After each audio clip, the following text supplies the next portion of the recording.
Another season is upon us. Freshmen arrive wide-eyed with dreams of future glory, while seniors prepare for their last chance at immortality. There are only a handful of these opportunities in a man's life, a handful of chances to distinguish yourself from the rest.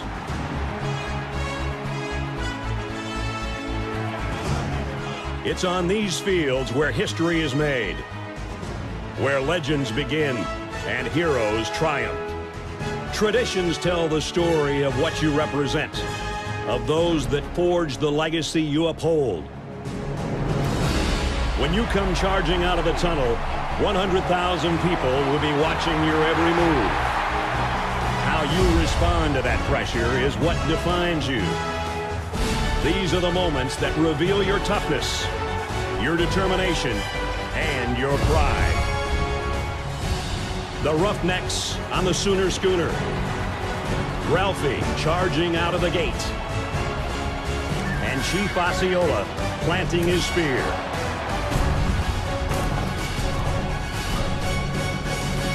The time has come. Your time is now.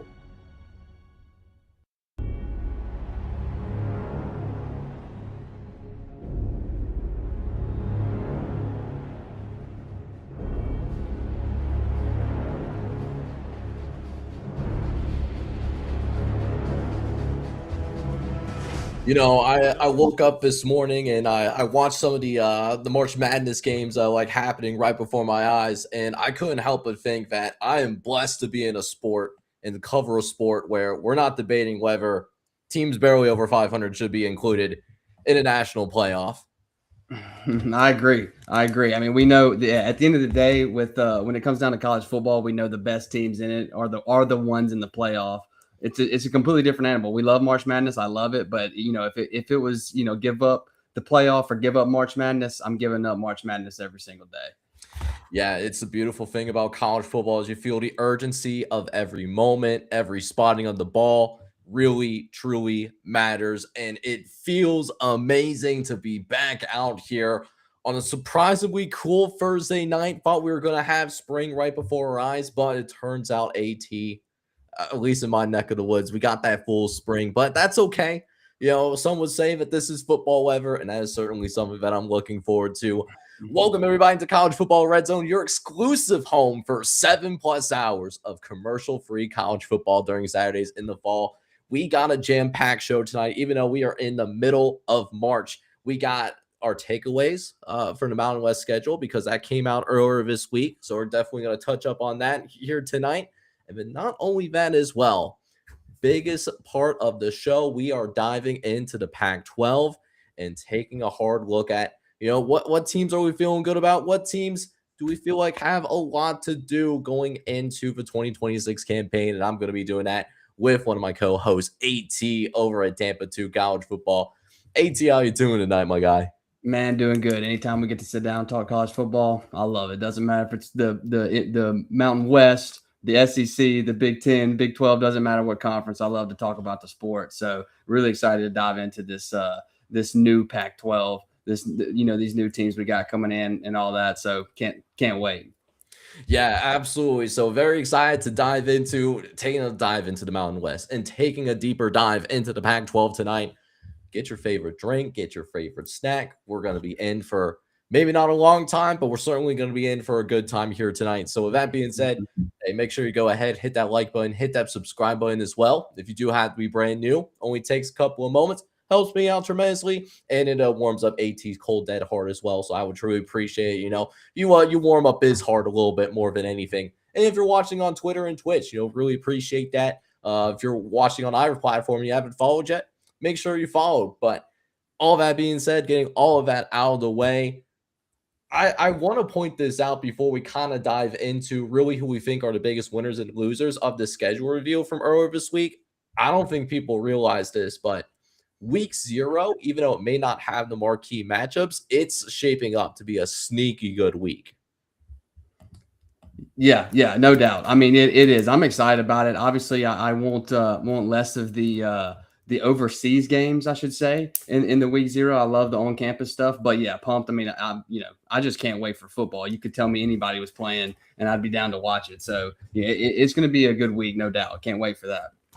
Yeah, and I think we're really shaping ourselves up to have a pretty good week. And, I have a little bit more mixed feelings because I know I've had an opportunity to talk to some overseas fans and talking to some alumni from overseas. And I get it, taking a game here in the continental United States, trying to take college football overseas is not the same thing as trying to take the NFL, for example, and taking that overseas. It doesn't translate as well, but I know it's an amazing opportunity for those that love watching American college football, but don't live here in the United States. I know it's a great opportunity to go out and watch a college football game because not everybody has the opportunity to have the money and go fly overseas just for a Saturday in the fall. They don't have as lucky as you and I where, we got football right in our backyard. No, I agree. And I understand that as well. And you want to grow the game and get people in other countries watching it. But at the same time, it's not NFL. We've got these beautiful college universities here that I think the game, it's just an honor to be able to play at a university. And so, yeah, I think it is cool to play overseas. And look, if my team ever went overseas, I would have to take a trip to go to Ireland or wherever to watch them. Don't get me wrong. I'd be there in a heartbeat. But I'd much rather be sitting in Starkville, Mississippi, watching the Dogs play, or at some other college university, So. Yeah, because I don't know about I don't know if those folks are like out in Ireland or out in like the UK. Are they truly ready for the cowbells? Right. Right. That's a different level. I mean, we bullied like Canadian hockey fans like earlier this summer. So I don't know if they're truly ready for the full blunt of SEC Twitter, for example, like coming into their backyards. Exactly. Yeah, it would be. Yeah, if you got the pure-blooded South guys out there, I don't know if they would really mesh. Or who knows? Maybe that's exactly what Ireland is. Ireland's kind of got the Guinness going. They got a lot of madness out there. So maybe they would welcome us with open arms. Who knows? I don't know. Yeah, but I mentioned specifically about week 0 because I think while we're not looking at any week 0 matchups that are going to have any top 25 versus top 25 matchups, so maybe not any matchups where you're looking at that. Oh, and even an agnostic fan is absolutely going to be tuning in. There's some sneaky good games on here, particularly for a couple of these teams in the Mountain West. You're talking about UNLV. They're going to open things up against Memphis. That's the debut of Charles Huff, and then. How about the new kid on the block? You were here as a newcomer. You was a baby on this show. when this news came out, but North Dakota State, we saw their non-conference schedule come out as well, hosting Jacksonville State week 0, right. And that's a program that went to the Conference USA Championship last year. So there's some sneaky good games in here in the non-conf, particularly in the week 0. Yeah, no, and these are going to be good teams to watch. I can't wait to watch North Dakota State, just personally. I mean, I think that they're going to be a good football team, and I think it was genius to get them to kick off week 0. That's the exact type of games we want to watch. Somebody we've never got to see before in the FBS level. Now we get a chance to watch them. I think it's going to be fantastic. So yeah, get them in there and get them in there early. Yeah, not only like kicking off week 0, and if we're blessed enough that's the first game to kick off the season. New kid on the block taking on one of the better G5 programs over the course of the last couple of years because Jacksonville State also had a solid 2024 campaign as well.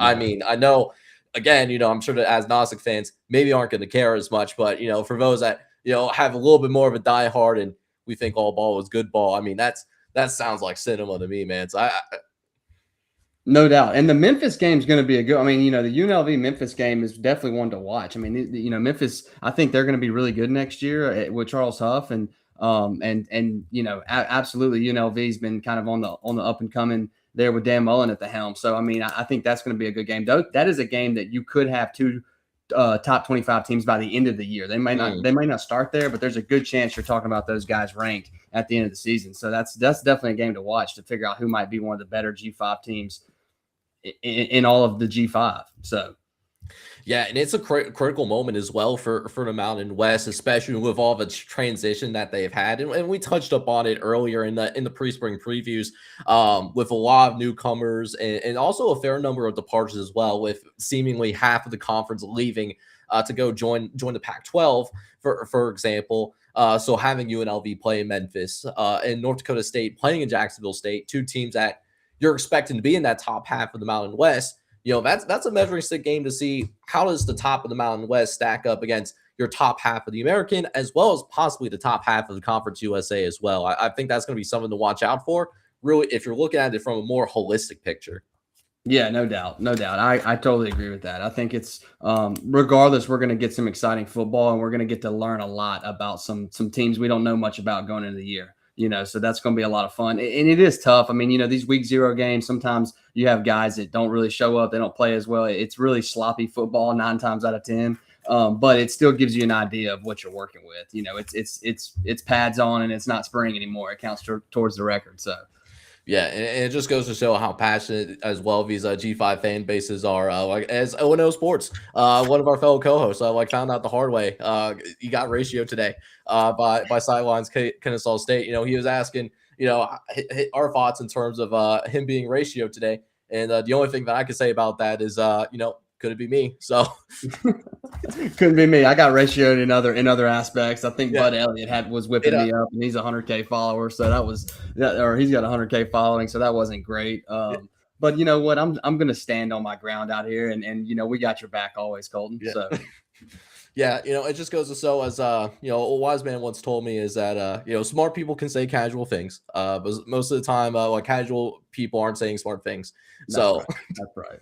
But hey, with that being said, let's go ahead and dive a little bit deeper. I just wanted to cover that from a more holistic standpoint. Just really looking at it for week number 0. Let's go ahead and jump into what we got going on here. So AT&I, what we're planning on doing here is we're going to give our biggest winner and loser. And then Colton was even so gracious enough to send in his picks via the cell phone. It was not late night, so I didn't need love that much. But hey, man. AT $1 million question. We talked a little bit about this Mountain West already. After we seen the schedule come out earlier this week, I'm curious, who are you looking at in terms of, man, this team is your absolute biggest winner after the schedule review? Completely from a schedule perspective, not talking if I think they're going to win a bunch of games or if I think they're going to lose a bunch of games or if they're even a good team. But I think Wyoming kind of got out easily. They're my biggest winner with when it comes to schedules, particularly. They really don't pull anybody that's that great outside of their conference. They have to play Central Michigan. They have to play Colorado State. Those are 2 teams that aren't just going to be, blowing it out of the water. Yet again, I'm not saying that Wyoming's going to go win those games or that they're even going to win a bunch of games in their conference, but it does seem like they've kind of pulled an easier, I guess, slate than the rest of the guys. Plus they have some good home teams against some teams they need to play at home. They do have to go on the road to UNLV though, which is going to be tough. But I think for the rest of the schedule that I'm looking at here, it looks like they did a pretty good job of keeping it pretty light on them. So. Yeah, and I absolutely hear where you're coming from, and I think I didn't have them personally as my biggest winner, but I can absolutely see where you're coming from. I mean, the non-conf is very navigable for sure. I mean, Colorado State, they're bringing in a brand new head coach. Northern Colorado, that's typically been one of the worst FCS programs in the country. You get them at home. You do have to make a cross-country road trip against Central Michigan, but even then, that Central Michigan game, that's still a winnable game. That's an average to above average MAC team last year. So, I mean, there's certainly some upside there, but I ended up going in a little bit of a different direction myself when it comes to the the quintessential biggest winner for me.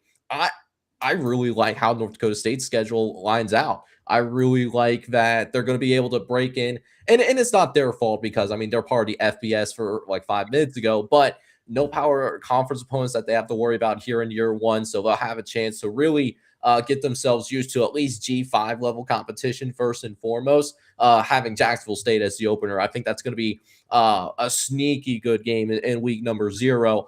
They do also have Sacramento State on the road. That is a team that is also making the jump up to the FBS. So you get that FBS debut bowl. And yes, I am planning on trying to trademark that. Don't know how that's going to work, but I'm starting the movement today, man. I'm FBS debut bowl. That was my idea. I'm claiming that. They also have an interesting quirk in their schedule too.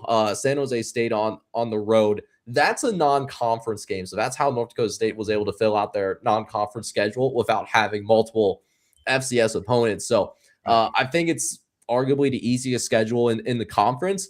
And for the fact that North Dakota State had to really put their heads together and put the schedule out pretty quickly. I actually found there's some intriguing games in here that I think are going to be fun to watch. Yeah, I think they did good. They were up on my list as well. I mean, they get a lot of the San Jose game at the end of the season is going to be awesome. They do have to travel to UNLV, but outside of that, it seems like a lot of the games that they pulled are good. I mean, they get Fordham, which is not a team that they'll definitely roll all over. So I mean, I think they did a really good job of not scheduling a bunch of just absolute dogs out the gate in their first season. I think you're right. I think they're a huge winner in this, and obviously I'm excited to watch them come join the FBS and see what they can do. Yeah. Now you'll also notice like on screen is that we do have like Colton's like stuff on here because he was so gracious enough to like provide us with his graphics and like his fonts, even though physically could not be here tonight. We're thinking about you, big guy. But his biggest winner was actually New Mexico. He actually thought New Mexico was the biggest winner, and the notes that he provided was surprisingly no week 0. So maybe that's get some extra practice under the belt before like you have to go in and jump into games. They have a manageable out of conference. They played Oklahoma well last year, and they do play, I believe, Oklahoma again. Let me go ahead and do a discount double check here. But yeah, New Mexico, they play Oklahoma on the road once again, but they played them tough last year. Most of their toughest opponents in conference play as well are going to be at home, with the exception of Hawaii. So for New Mexico to make a run at the Mountain West title, which they were very close to making, New Mexico seems like it's set up pretty well from that aspect. Yeah, I mean, I think they've got it does suck to have to play Oklahoma, obviously, but other than that, they get a lot of. I think Colton's on the right track here. They get a lot of good games at home. I think that they're a team that could easily run this conference too. So it's exciting to see what they can do. Yeah, I think he's on the right track with New Mexico. Yeah. Now, with that being said, we talked about teams that definitely benefited from the schedule, but there's certainly some programs out there like in this conference that most certainly got the short end of the stick. They got shafted by the schedule makers in the Mountain West League office. So for you, AT, I'm curious, and your thoughts is, who got that shaft the most, like so to speak, when it comes to how the schedule is crafted.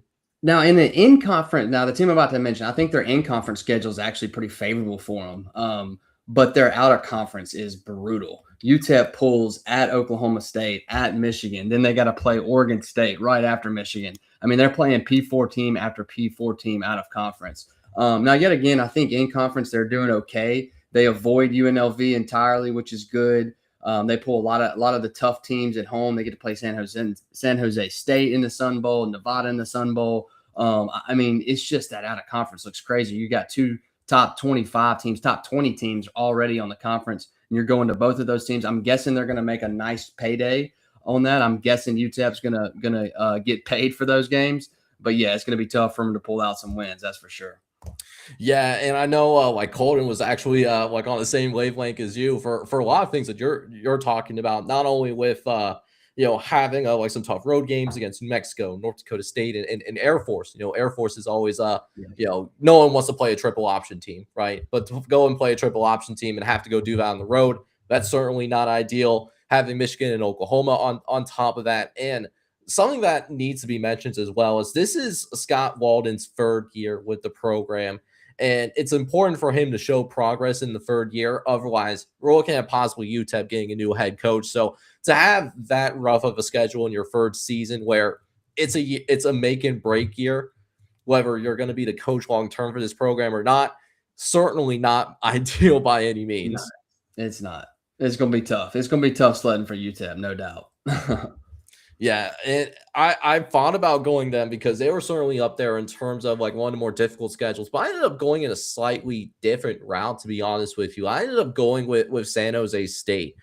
San Jose State, I don't think a ton of people realize this. They actually have they have to play 13 games. So unlike many of the teams in this conference, they're talking about playing 12 FBS opponents. That's an extra game on your body in terms of the wear and tear perspective. And it's also going to be a somewhat difficult non-conference as well. You're opening things up on the road and taking on USC. Certainly not ideal. Lincoln Riley is looking to have a breakout year. You're also talking about Eastern Michigan going on the road and playing them. That's a cross-country road trip after you have a road trip prior to go play against USC. So 2 back-to-back road trips, one of them being crossing the entire continental United States to go play a game. Certainly not ideal. They also have to go and make the Hawaii trip out there. So, Hawaii, that's a sneaky good home field advantage, like in the G6. Having to cross an ocean to play Hawaii, that's not going to be easy either. And then you close things out, playing Air Force on the road as well. So some difficult games on the schedule for San Jose on top of having to play a 13th game because you do have that Hawaii game and they elected to have that 13th game. I worry about the wear and tear on this body. And this is also a year where San Jose has to absolutely bounce back as well because San Jose, they had an extremely disappointing year last year. And I don't know if this schedule provides them that opportunity to do so. Yeah, you make a lot of good points. From like I said, for me, UTEP lost just because of how tough their out of conference is. But yeah, I don't think San Jose's got an easy route by any means. And I mean, they're kind of another team that you're a little worried about going into the season as well. So yeah, I think it'll be tough for them. I agree with what you're saying for sure, Jake. Yeah, but hey, with that being said, so that's what we have in terms of our biggest winners and losers. Almost all of us on the same wavelength for the biggest loser. Definitely want to hear your thoughts down in either in the comment section or in the live chat. Who you guys thinking in terms of who benefited the most or who got shafted the most in that Mountain West schedule. Definitely let us know down in the comment section. One thing I did want to answer is I know we got a question from Jamie in 7740 is watching the North Dakota State game this year. At some point, did UTEP lose Kenny? Yes, they did. Kenny Odom is no longer with the program. So again, you're losing one of your best players in what's going to be a make or break year and a tough out of conference as well, which is, you want to add insult to injury. I mean, that's one way to do it. Yeah, I mean, one thing I'll say, I feel like I've kind of been dogging on UTEP. One thing I'll say about them, one of the best, what am I trying to say? Arenas, bowl stadiums in all of college football, to be honest. I love the Sun Bowl. I think it's got such a unique atmosphere. But yeah, it's going to be really hard for them to win football games regardless. Yeah, and that's another thing too. I'm really hoping that Scott Walden can turn it around because if they're playing meaningful football, especially in the month of November, absolutely have to go out to the Sun Bowl Stadium. I mean, that is an incredible backdrop. And when that stadium is filled up, it's one of the best environments in college football. And, unfortunately, UTEP has been very good as of late. So it hasn't gotten the shine that it deserves outside of bowl season, of course. Right. Yeah, and it's tough. I mean, that's a bucket list stadium for me. I tell my wife all the time, we're going to go to El Paso. She's like, why do you want to go to El Paso? I'm like, well, the Sun Bowl's there. Of course, you know why. So she's even a UTEP fan now. I think it'd be cool for them to be good, but they've struggled lately, and I think that it's a good chance we're looking at a new head coach for them before the year's over. But hopefully they can get some life. I hope I'm wrong. So yeah, I mean, if they are flirting with bowl season, I think that would be enough for him to stay around. But that's something to certainly watch out for as these schedules come out. But let's go ahead and keep ourselves on the West Coast here. Talking a lot of Mountain West football, at least mostly West Coast. Don't know if Northern Illinois would qualify for that. We didn't even talk about them tonight. They're part of his conference too, which is, I'm still trying to process that. But Pac-12 is a little bit more aligned, from the West Coast perspective. Texas State being the easternmost member, but I mean, still in the state of Texas, which some would consider part of the Western United States, depending on who you ask. But decided to go ahead and dive into this conference, kind of give our thoughts about each of these teams, and not only that, figure out what some teams that maybe have more questions, or what are some teams that the three of us, including Colton, who's not on the show here tonight, where are we all on the same wavelength on, and also who are we just all over on the board? So I'm curious to see how this board ends up breaking out. Yeah, I'm interested to see. I feel like there's going to be some outliers. I feel like I'm going to have some outliers too, but this is a tough list for me. I feel like I don't know enough about the Pac-12, especially since we don't know anything about it. We've had two teams in it for the last several years. and now we're filling it up. So it's hard to it's kind of hard to say how a lot of these guys are going to compete. It feels like almost you made a dynasty online and you just started throwing teams in a conference, and now you're going to see how they mesh. So I'm excited about it. I'm obviously pumped that we're going to get Pac after dark. I can't wait for the Pac-12 to be back. But it is tough to make a power ranking right now when you've really not seen a lot of these teams play each other. So yeah, and that's certainly fair when you're really like meshing almost 3 different conferences together. Like considering Oregon State and Washington State, for example, those are 2 teams that as recently as a couple of years ago were considered power conference teams. Those are both teams that are going to have a chip on their shoulder in terms of trying to work their way back in terms of being relevant. But then you also have some really quality G5 programs in the past, as well as one more consistent programs in Boise State, looking to with the bigger brand, maybe take that next step in terms of becoming even more relevant. And then what about the likes of a Texas State? I mean, Texas State historically at the FBS ranks, they haven't been very good, but last couple of years, they've been better under GJ Kinn. He's got an exciting offense. I think there's going to be some interesting aspects about this conference. Plus the fact that they got that flex game at the end where they can change things up at the last minute at any time. That would be really fascinating too. Yeah, I can't wait for the flex game. I mean, that's gonna be madness. I'm already just I don't know how they're gonna announce it, when they're gonna announce it, but whenever they do, the betting lines are gonna go crazy. It's gonna be all the talk of college football that week. I can't wait for the madness that's gonna be the flex game at the end of the year. And I can certainly see it reaching a point in the flex games, particularly where there is a change where you see a significant bump in somebody's strength of schedule because of that. And you could really see some college football fans outside the Pac-12 get pretty upset about that in terms of having the scales tipped towards a particular team. I could certainly see that happening. Yeah, I know. Like if your team gets, like you have a chance to make a bowl game or something, and then you pull the best team in the pack because they're trying to make that best team stay undefeated so that they can possibly get into a playoff run. I could see some animosity happening there. Is the Pac-12 going to do what's best for their best teams, or are they going to do what's best for the fans and the viewership?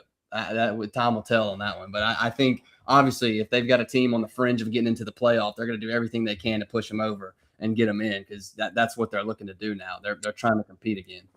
Yeah, whether it's like a Pac-12 team is well ahead of the rest of the G6, so trying to schedule maybe a little bit of a weaker game to ensure that they get in and get undefeated. Because the interesting thing about the G6 this year is that they changed the rules up to where it's no longer necessarily a conference champion from the G6. It's the highest ranked G6 team. So if a Pac-12 team is head and shoulders above the rest of the G6 in the these college football playoff rankings, they might be afforded, hey, we can have this team take a dip so that we can protect this team.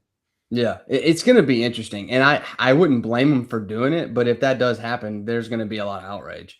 There's going to be fans that are mad, especially of the teams that, like I said, it's going to happen to a 5-6 team that's on the fringe of getting into a bowl game. They're going to need to win it, and then they're going to have to go play Boise State or whoever's the best team in the Pac-12 at that time, because they're trying to push that team in the playoff. There's going to be some mad fans, and it's going to be crazier when that 5-6 team ends up beating that other team. But that's why we love college football. You got to play every game. You never know who's going to win. So yeah, it's going to be really interesting to watch. And when that day does happen on Twitter, I just hope I have plenty of free time, because I just want to see the chaos erupt in our in our college football Twitter space. That's all I want to see. Just a little bit of chaos in the month of November. Introduce a little anarchy. That's what we're always trying to do. Yeah, look, you think like college football has anarchy? Just watch a college football season, particularly 2007. Am I right? But hey, with that being said, we're gonna go ahead and go to our graphics board. For those that have watched this show for a little bit now, you're gonna be very familiar with this concept. So we're gonna be ranking each of the the Pac-12 teams, going from 1 through 8. And just doing it as a power ranking style, not necessarily coming out with a record prediction yet.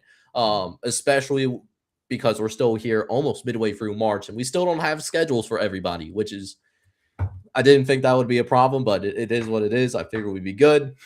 We're not good. So it is just a power ranking. We're not providing record predictions, at least not tonight. That might be a July problem, but Well, that being said, man, you are a guest on my show. You're one of my co-hosts, of course. So, I'm gonna go give you the floor first. Number 18, man. Who's at the very bottom for you to start things out? This was tough. This was really tough. And I'll be blatantly honest. I think the main reason that this team is number 8 is because I could not put my number 7 team here. I just couldn't do it to them. This might be more of a bias than anything else I've ever ranked. So I got Utah State here right now. You'll understand more when we're looking at number 7. And the reason is just there's so many unknowns with this team to me. One of the worst recruiting classes out of the whole group. Bronco Mendenhall, 6-7 last year. Wasn't anything to just write home about. Didn't really beat any good teams. Didn't really have any dominating wins. Nothing that really stood out. Just kind of middle of the pack. And I don't – obviously, we're seeing them kind of move into the conference with the guys that they were in last year with. So I just don't expect much more out of them going into this next season. And there's not a lot of hype. I don't think they brought in enough pieces. I just don't really see them being a really good team. And it is tough. I'm not saying that they're even the worst team in the conference right now, even though I've got them ranked here. I think there's a lot of upside, but I just don't know. And I feel higher on the rest of the teams in the conference than I do Utah State right now. So. Yeah, I mean, I certainly understand where you're coming from. Now, I did have Utah State a little bit higher for me. They actually ended up coming in as my number 16 in this conference, so a little bit higher. But I can understand where you're coming from. Listen, this was a team that at least went bowling last year, and I thought there was some interesting adds at the very least. They added a Javon Robinson, for example. He's going to transfer in from Georgia State. So someone with FBS experience and in that Georgia State receiving room, obviously Ted Hurst is going to get a lot of attention, right? In that Georgia State receiving room, he was the quintessential like Lamborghini in a trailer house when it came to Georgia State football last year. Ted Hurst is going to be going on to the NFL, but Javon Robinson quietly had a pretty good year as well. He had over 600 yards from the line of scrimmage, as well as 4 touchdowns. They also added a couple of blue chip recruits from the power conference ranks as well. James Jeanette, he's the edge rusher from Virginia Tech. They brought him in and then at the linebacker position as well. They got Harrison Taggart, a 4-star recruit from Cal. He was a former 4-star guy as well. He's going to be joining this football team. And this has a potential to be a solid linebacking core, joining Bronzo Olavo, third-team all-conference guy in the Mountain West last year. And Braven Hamlin's the safety that was also a third-team all-conference. Now, they did lose Braden Pagan, and that's going to be a big loss, losing him to Utah, which they'll ironically see in the Battle of the Boot. But I think there's some pieces in place here where I don't think we're going to see them at the very bottom, but not a ton of star power here. Don't love Bronco Mendenhall. I don't hate him either. So that's why I had him at number 6 personally. Yeah, that's where I'm at. It's just I don't know enough about them. You made a lot of good points. They are bringing in some good guys out of P4 teams. They added a couple guys from Texas Tech as well. Casey Long being one of them, a defensive lineman. I think they added some good pieces, but they still were at the bottom of the list when it comes to recruiting and into the transfer portal. So I just don't know. Not enough known about them right now, and so that's kind of why they're my number 8. And yet again, I have a little bias towards my number 17. So. I think that's kind of what ended up pushing them straight to the bottom there. Yeah, and you're going to be fascinated to find out that Colton has your line of thinking instead of my line of thinking because he also had Utah State at number 8. He does like Mendenhall, but the thing about him and why he doesn't like Utah State, he is not impressed with the defensive staff there at Utah State. And while the offense was a strength last year, they did lose key pieces, mainly Braden Pagan. So that was why Colton was not a big fan of his Utah State team going into the 2026 campaign. And so it looks like I'm going to be standing alone. But we're sometimes you got to put your like your nuts on your shoulder and stand for what you believe in. I believe in this Utah State. I think they're going to be competitive, but certainly not in the top half of the league. I think. Yeah. And I agree. I mean, I think there's a good chance that that I could be wrong here. I'm not saying I still don't think that I'll be very, very wrong here. But I could see them, winning 6-7 games this season, 8 games and maybe going to a bowl game, being at the top, top 5 at the end of the year. yet again, I'm not seeing them winning the Pac, though. I think that this is a team that's going to struggle. They might not struggle as much as I have them right now, but yeah, I'm not high on them. So.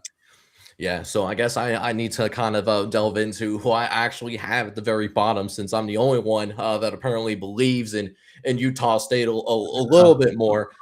So for me at number 8, I actually had Colorado State. That was the team that I had at the very bottom. I just don't know what to expect from this Colorado State. It's Jim Mora. I think he's an incredible coach. What he did at UConn really needs to be commended. UConn, not one of the easier places to win at in the G6. But what I will say for Jim Mora, although I was actually surprised that he took this job, he inherited a disaster. Okay, this team went 2-10 last year. They nearly lost to Northern Colorado last year, where we just talked about how they almost lost. They were one of the worst FCS programs, like consistently. Colorado State almost lost to those guys. Okay, so this team was a disaster. Now, this is also a team where they do lose Owen Long as well. He was their star linebacker. He is now going to Arizona State. They also lose their top 2 running backs in Jalen Dupree and Lloyd Avant as well, both going to power conference schools. They lose Jackson Brousseau, who stepped in when it was like Braden BCH. He had an incredibly long and sometimes hard to pronounce name. When that didn't work out, it was Jackson Brousseau that started. He's gone. He transfers to Cal. Didn't really see them get a quarterback, at least with experience. And while I was bringing a couple of pieces over from UConn, at the same time, this is a roster overhaul. And while I think Colorado State will be better, it's not so much that I think Colorado State is going to be terrible. I just think there's more questions than the other Pac-12 conference teams, in spite of the fact that the Rams should be an improved squad this year. I'm a little bit higher on Colorado State. I in Jim Mora we trust is what we say over here in my house. I think he's a heck of a coach. I think what he's done at UConn is nothing short of spectacular. I think it's I'm not saying he's Kurt Cignetti, but it's Kurt Cignetti levels of good for what he's been able to do at a program that's notoriously not a great football program. I have them sitting at number 5 right now. I think that they're a pretty solid team. I think what they've done in the portal is good. They did defensively. They lost some big pieces, and not to step on your points there. I think you made a lot of really good points, but that he brought over UConn, essentially their entire squad. So I think it's more important to look at what UConn was able to do last year than what Colorado State did, because it's not the same team. They did lose some good guys. Owen Long's a huge loss for them.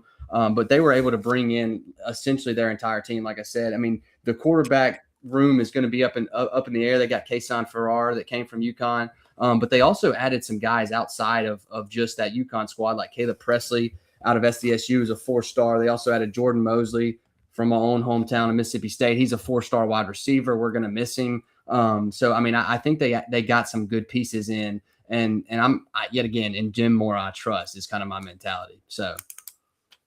Yeah, maybe it's one of those things where do I need to rethink my rankings here early on, because I'm looking at what Colton did for his Colorado State ranking, a little bit closer to you. He has Colorado State at number 6. I mean, like you said, a complete roster overhaul, so it's really no idea what to expect here. So obviously a more volatile team, but.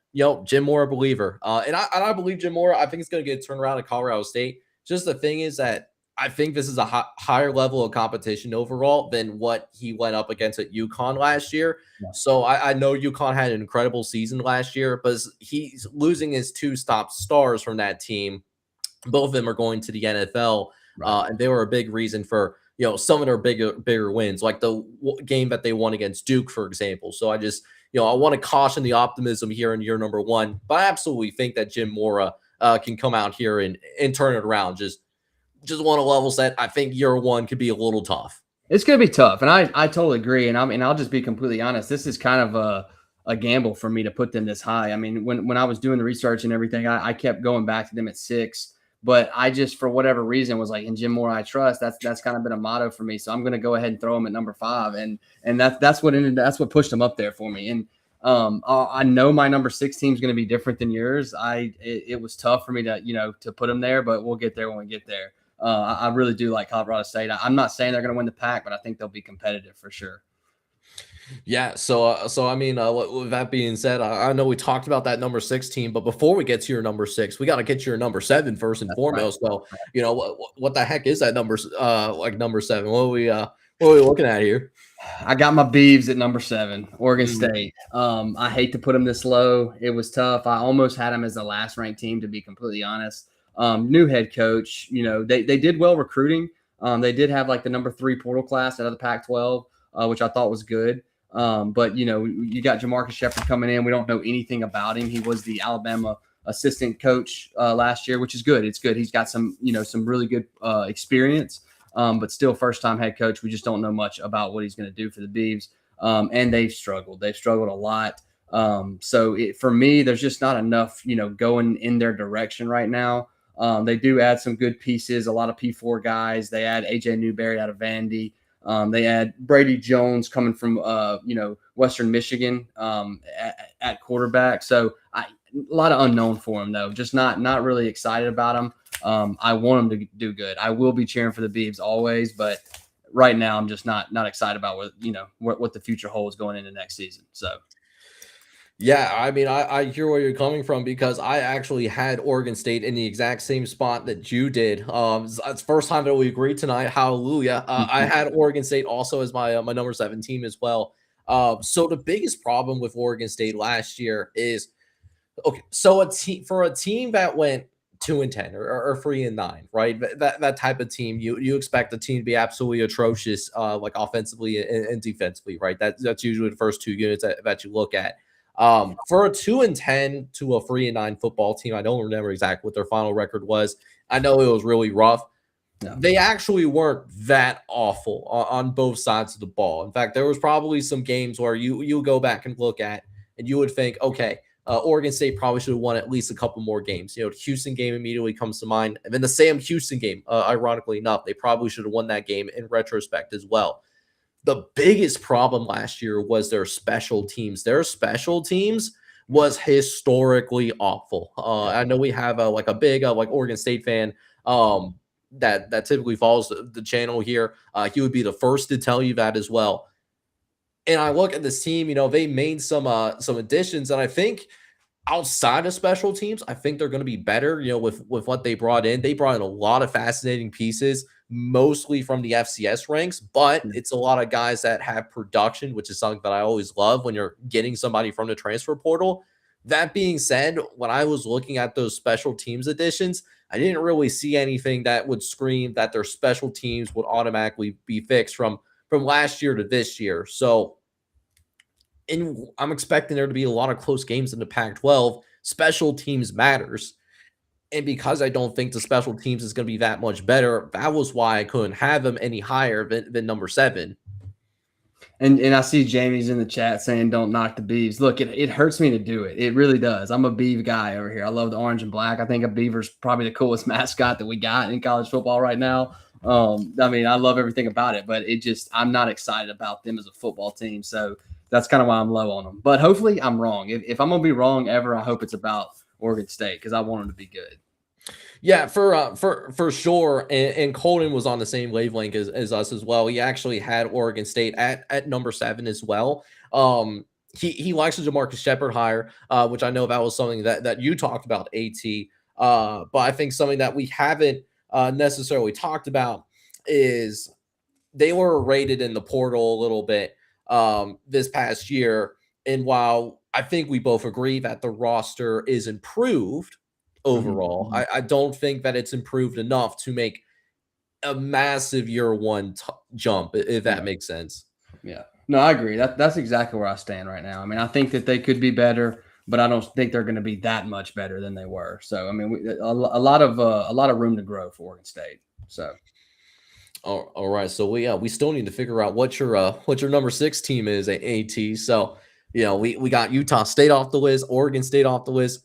Colorado State is also off the list as well. So I guess possibly rounding up your bottom half, AT. Who's going to be that final team in your bottom half? This was a tough one as well. Easily could have been a higher team for me. I think that they'll be one of the better defensive teams going into the Pac-12.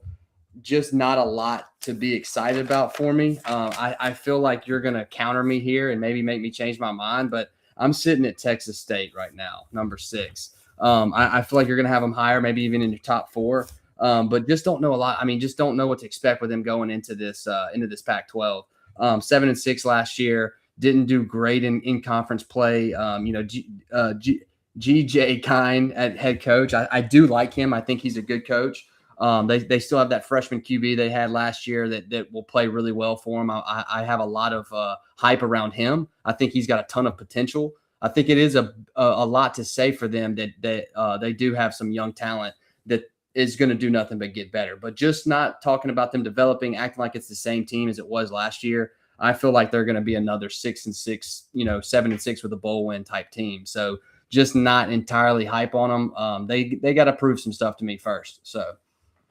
No, I mean, I understand that defense was a problem for Texas State at times last year, but man, I just look at that offense and I look at what they're bringing back, and the offensive production that they're bringing back and how good that offensive production was just music to my ears. So you're right. Not only did I have them higher than 6, I had them higher at 5.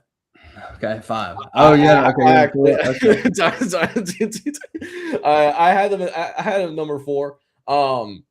Listen, if the defense is an average defense, we're talking about Texas State win the Pac-12. That's how highly I think of his offensive unit. You're bringing back Bo Sparks, first team All Sun Belt guy at the wide receiver position. He's got Chris Don on the opposite side. He was a third team All Conference guy as well. So might be looking at one of the better receiving cores in this conference with Brad Jackson, who as a freshman, mind you, as a freshman, he was a third-team all-conference quarterback, and usually that kind of quarterback is going to the transfer portal. He's going to the power conference ranks and is starting for a power conference team. Some of the power conference teams would love to have a Brad Jackson, but he stayed. He's incredibly hype on Brad Jackson. I am incredibly hype on Brad Jackson. I will give you that. He's if there's a golden goose on their team, it's him. And if there's a golden goose in the Pac-12 right now, it's Brad Jackson, in my opinion. So I am hype on him. Defense has got. I think at the beginning I said I think they'll have one of the better defenses. I was trying to say that one of the worst defenses. They need to improve that.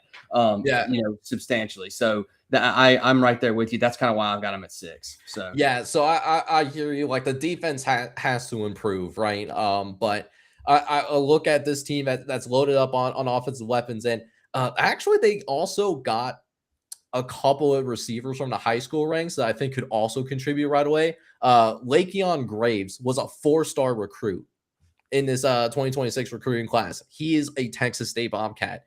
So you expect him on the field day one. Xavier Warren was also, not a 4-star recruit, but he was a high 3-star guy as well. So that's someone that could also contribute. Most likely might be a special teamers, but man, he could probably get some meaningful snaps as well. So the receiving core was pretty good last year. It actually could be even better. They also added Jalen Early on the offensive line as well. He's a transfer from Missouri, former 4-star recruit. So, the trench play could also potentially be better as well. It really comes down to the defense. Again, if the defense is average, you're talking about a legitimate threat to win the Pac-12. Because again, I'm looking at this from a baseline perspective and saying, okay, if we're not assuming any development, at least for me, what are these teams are going to look like until I hear more concrete stuff like from spring camp, from different parts of the country. I couldn't go higher than 4, but man, Brad Jackson, we trust. Texas State football is going to be fun, man, as long as he's healthy. I agree. I can't wait to watch him. And you could tell they were trying to add a lot of defensive pieces. I mean, they brought in an entirely new front 7, essentially, a lot of linebackers, a lot of defensive linemen, a couple edge guys. I mean, they're trying to overhaul what they can. So, I mean, I think they're doing the right stuff. It's just, yet again, I need to be proven that they're a good team before I can rank them in the top 4. To be fair, my 5 and 6 changed a ton here. I had Colorado State at 6 and I had them at 5. And I was like, you know what, let me spice it up a little bit. Put Texas State at 6 because I knew Jake is going to have him in the top 4. Put Colorado State at 5. And like I said, in Jim Moore, I trust. But maybe it's in Brad Jackson I should trust more. We'll see. Yeah, because listen, like you already know, like I've been talking about Texas State for about a month now. Like I like them Texas State. I'm not even trying to like glaze for the the Texas State fans, since I know a fair number of them follow for me. Like I'm not even trying to glaze. Like that's just what I genuinely believe. Colin's about like in the middle for both of us, and he does make a fascinating point that we haven't already brought up. The schedule for them in particular is going to be a pretty volatile schedule for Texas State. They do open things up.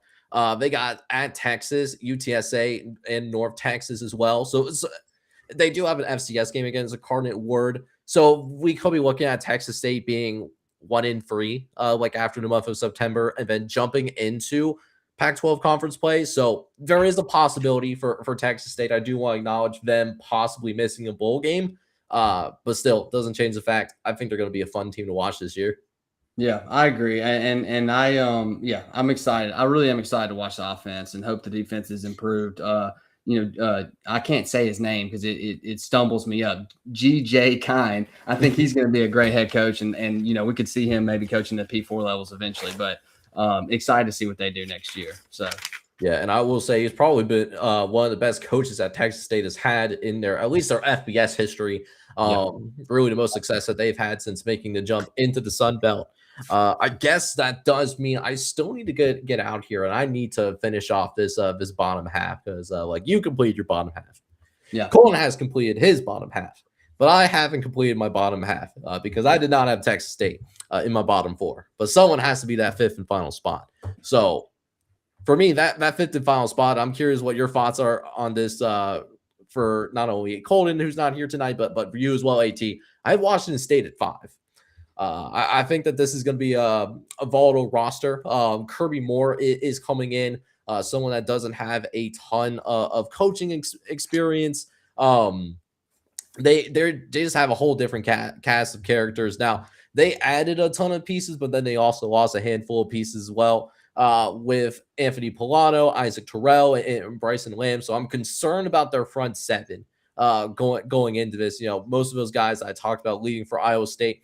They also lost their kicker. That was a pretty good kicker for Washington State last year. Talked about how there's going to be some close games in the Pac-12. Losing some production at kicker could be a concern as well. So yeah, because I'm not sure about what to get from the coaching staff, but I'm also looking at Washington State, where they were a 7-6 team last year, but they're probably a few bounces away from being possibly a 10-win team. I don't know what to do with Washington State. I'm very lost on them, but I'm curious with what you're seeing with this Cougar squad, though. I'm not much higher than you. I've got them right at 4. I think I agree with a lot of what you said. A lot of unknowns here. We don't know much about Kirby Moore. I like Washington State being in the top 4, top 2, top 1 of this conference because they are a former member.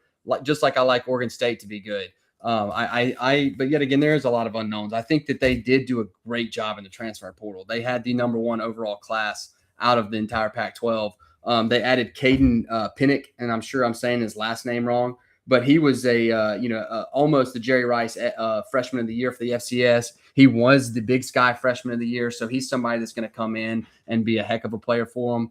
Obviously, it's a different level. He's got to step up and be able to play FBS level gameplay, but he's got experience. He's a good quarterback, and I think he'll do a good job for him. They also added a lot of P4 talent. I mean, if you look through their 247 page, it's got Mizzou, Utah, Vandy, Cal, Arizona all over it. And that's just to name a few teams. So I think in my mind right now, Washington State is the team that's gearing up.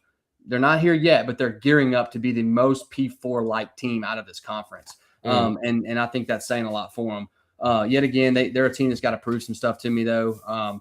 One thing I'll say, one reason that I do have them so high is because if you go look at their schedule last year, played a gauntlet of a schedule, and they did beat San Diego State. They did beat Colorado State. They did beat Utah State, and they did beat Oregon State, 4 of the teams that they are now in a conference with.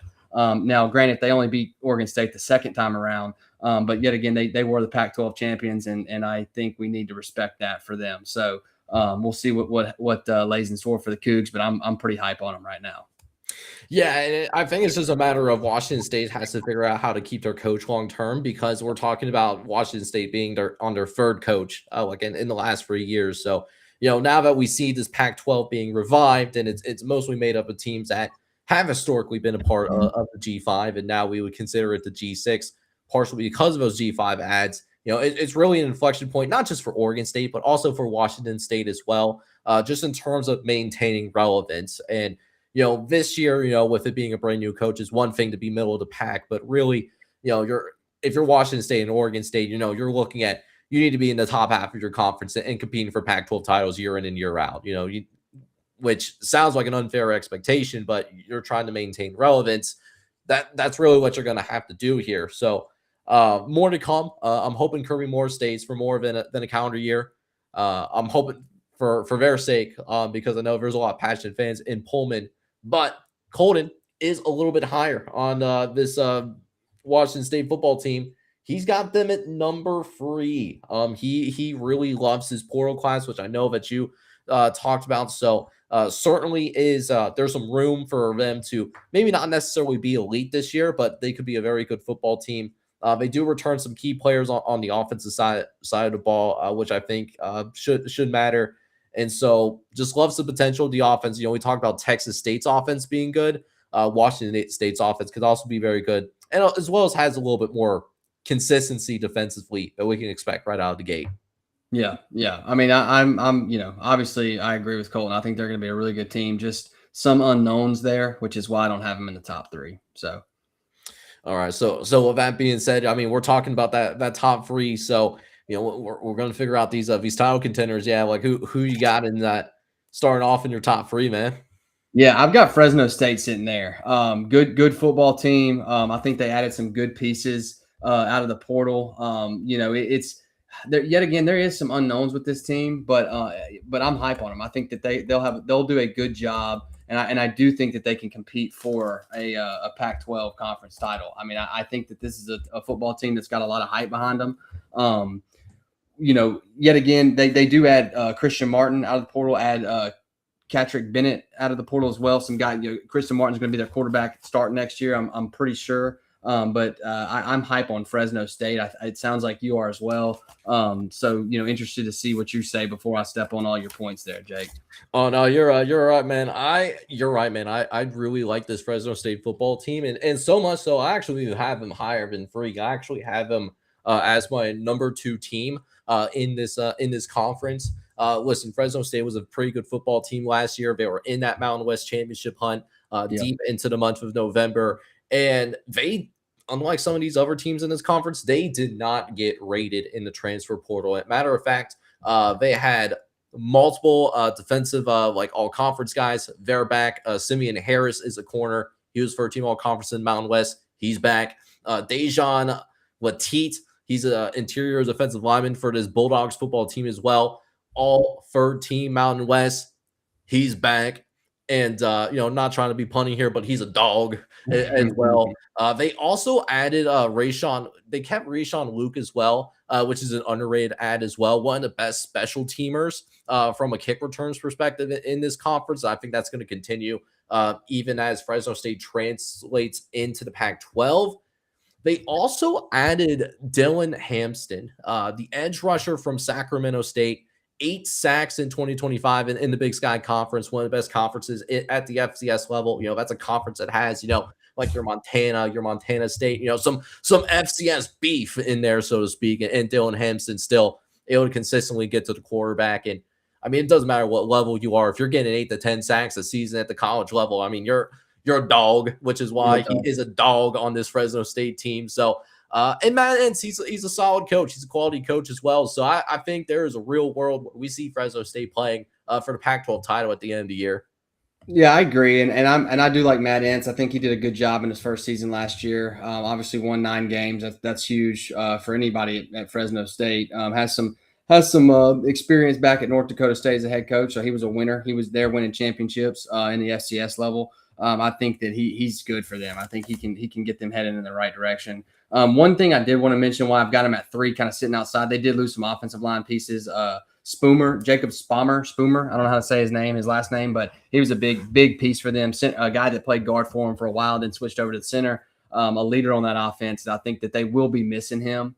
But if they can add some good guys out of the portal, get their guys developed up under him, I think they'll be fine there. But that is one thing that's kind of a red flag maybe a yellow flag for them. Not a huge red flag, but just be cautious of their offensive line going into next season. So Yeah, a little bit of a maybe even throw out a beige flag. It's like it's not a green flag, it's not a red flag. It's just just beige. We just that's don't know right. what to expect there. That's right.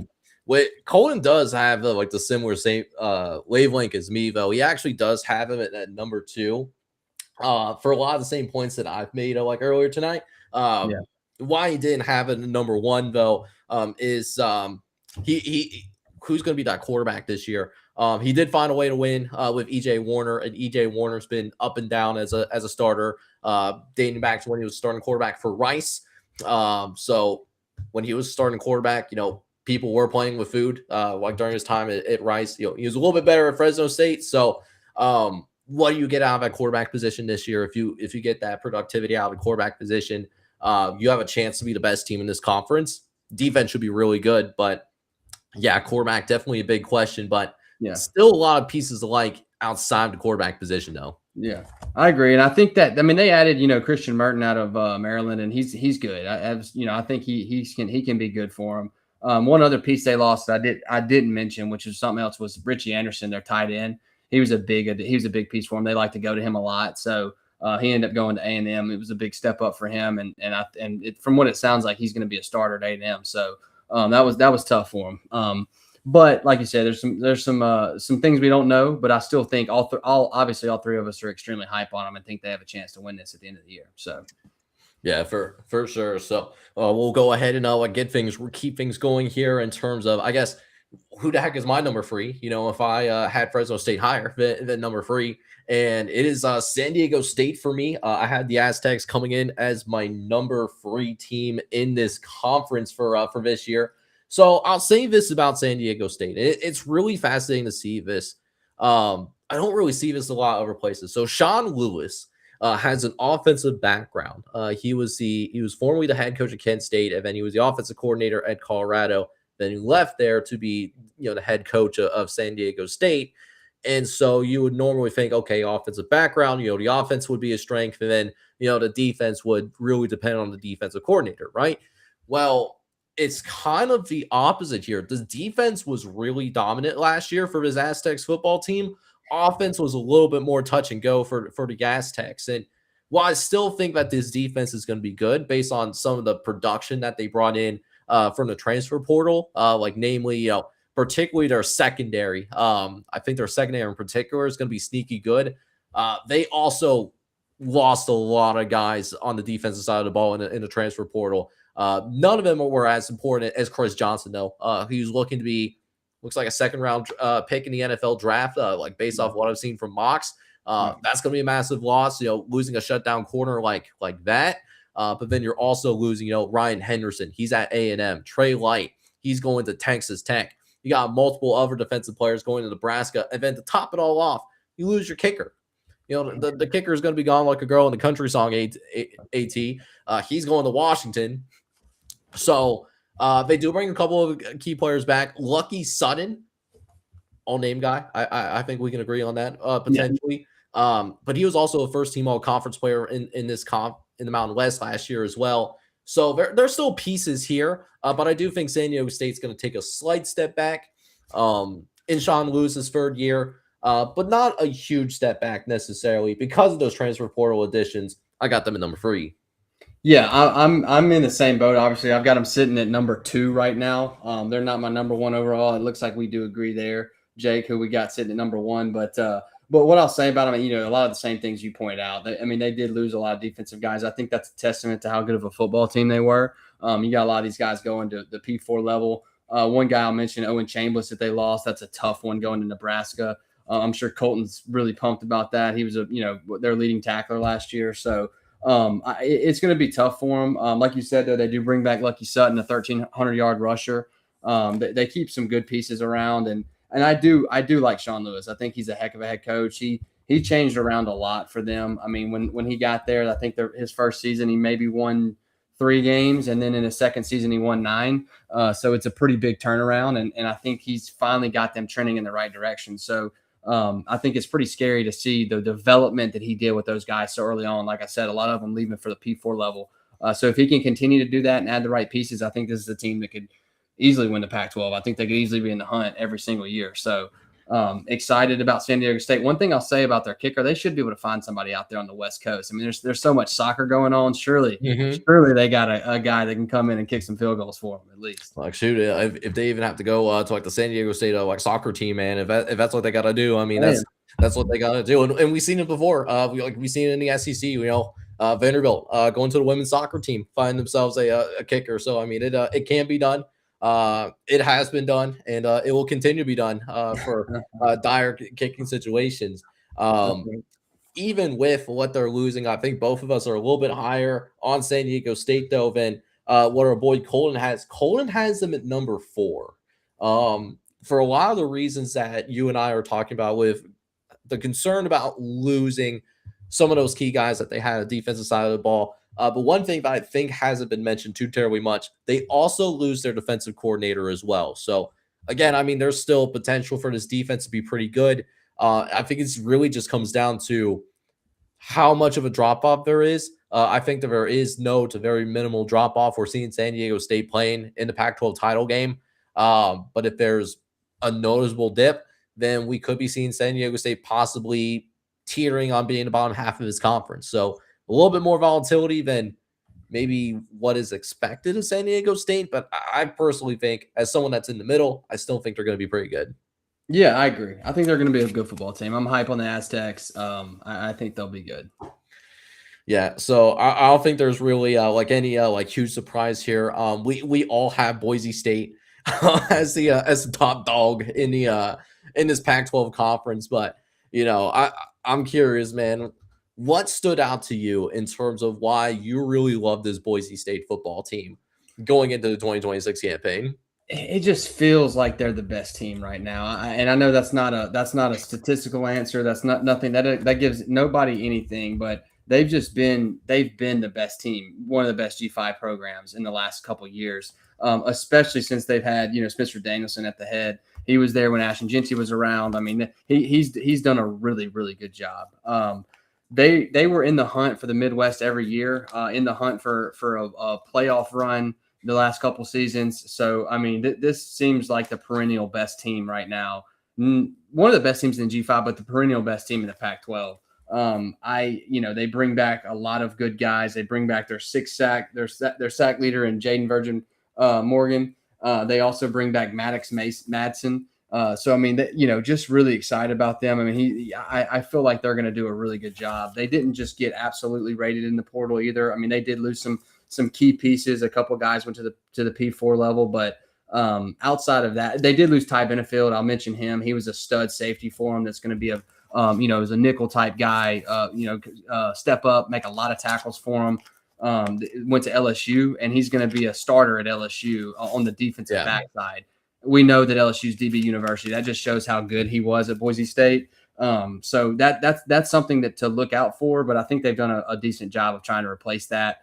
And yet again, I just believe in the direction that they're headed. It seems like they're just one of the better teams in the G5 right now. So. Yeah, and it's going to be a group effort to replace Ty Benfield. But I think they did a really nice job, I think, of addressing what they lost. So like through the transfer portal, as well as through high school recruiting as well, right? Like Roman Tillman, he's going to transfer in from South Dakota, like out there in that Missouri Valley Conference, very tough conference to play in the FCS. But he's someone that has potential to start right away for this Boise State team. So, maybe not the full Ty Benfield replacement, but someone that could step in and play a similar kind of role that Benfield did play for his Broncos team last year. They also got Jericho Washington out of Kennesaw State, part of a pretty good defense like out there in Kennesaw, Georgia. He's there, forced multiple forced fumbles last year as well. And then how about what they added in high school recruiting? They actually got 2 4-star recruits, according to 247 Sports.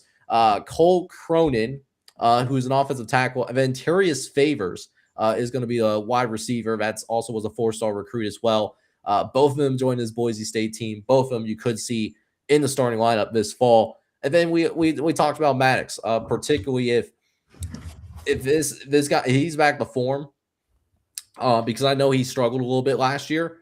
If he's back to form, we're talking about Boise State in the college football playoff, because him not being in form last year was part of the reason why Boise State had a down season last year. And even though they had a down season, they still went out and won the Mountain West. So that really just goes to show just how consistent not only this team is, but this program is. Because even being in the same conference as Oregon State and Washington State, I think right now Boise State is the best program in this conference. I think they're better programs than Oregon State and Washington State. Yeah, I agree. I think that's why we all three of us have them at number one too. I mean, you can't deny what they've been doing and where they're going.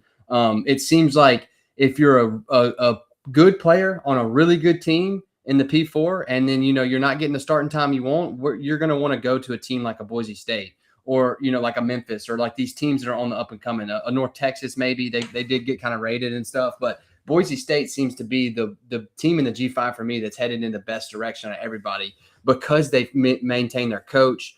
Tulane was obviously doing so good, lost their coach. Same with North Texas, doing so good, lost their coach. Boise State, they didn't do that after last season. So I think for me, it seems just like they're trending in the right direction. They've been there. They've been in the right direction, and now it seems like they're just continuing to grow and build a good football program. So I'm extremely hype on them. I hope we get to see them in the playoff next season. Would love to see them win the Pac-12, but hopefully my Beavs give them a run for their money there. So, yeah, and I will say this because I'm working on solidifying my full FBS rankings that I'm hoping to push out later this month or early next month. The rankings I gave out tonight is a little bit more of a gut check in terms of how I initially feel about these teams. I'll say this about Boise State. If I had to pick who I think will be in the college football playoff, I would have Boise State tapped in. Yeah, I agree. That's where I'm at too. I'm in the same boat. Yeah, especially if they can play Oregon tough, which is what they did a couple of years ago. That really helped them get some respect. They can do the same thing going back to Austin Stadium, week one in the college football season. They can keep it close. We're talking about Boise State off to the races, right?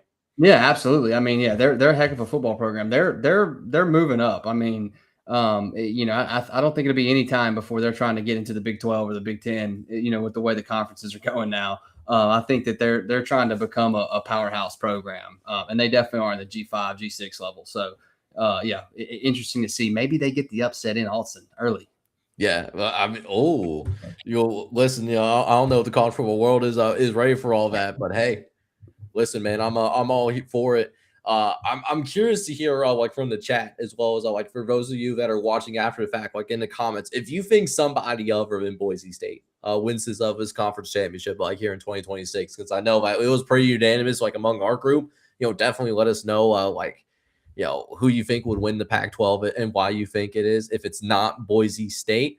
But man, with that being said, AT, I've had a blast talking about West Coast football with you as a couple of East Coast guys.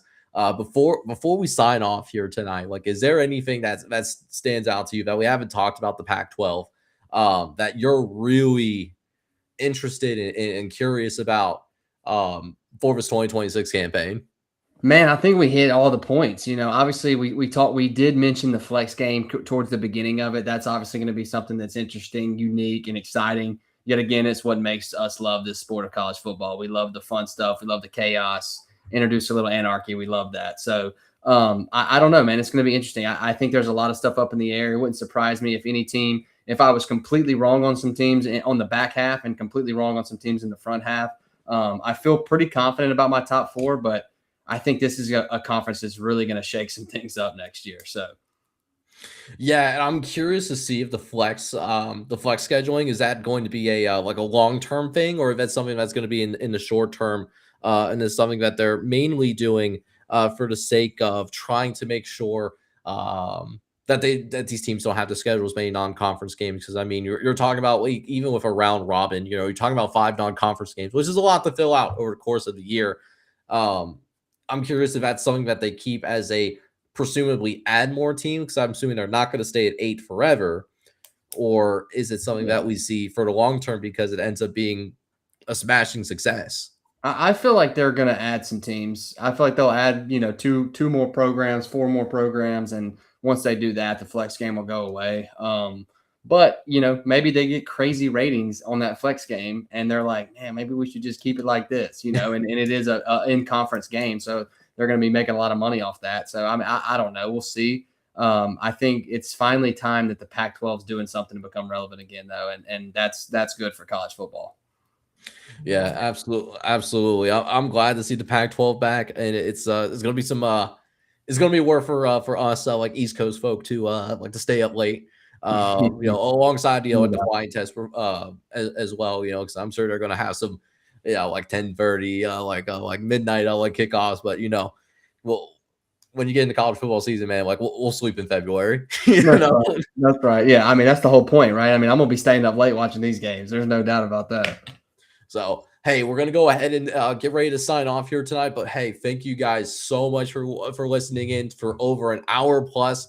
Just talking a couple of East Coast guys talking about West Coast football. Who would have bought it? But, hey, if you haven't done so already, make sure you go ahead, hit the like and subscribe button if you have any brand new. It only takes a couple of seconds, and it would truly help a brother out, man. So I would truly appreciate it from the bottom of my heart if you do that. If you're watching from Twitch and Twitter as well, make sure you go ahead and hit that follow button as well. Make sure you go follow this guy, Tampa 2 College Football, grossly underrated. That is his Twitter. That is also his YouTube. So just type that in there and then just go ahead and have fun with his content, because he's got some cool stuff over there as well. But hey, with that being said, this is your main host in Jake from College Football Red Zone sign off. Hope you guys are all out there.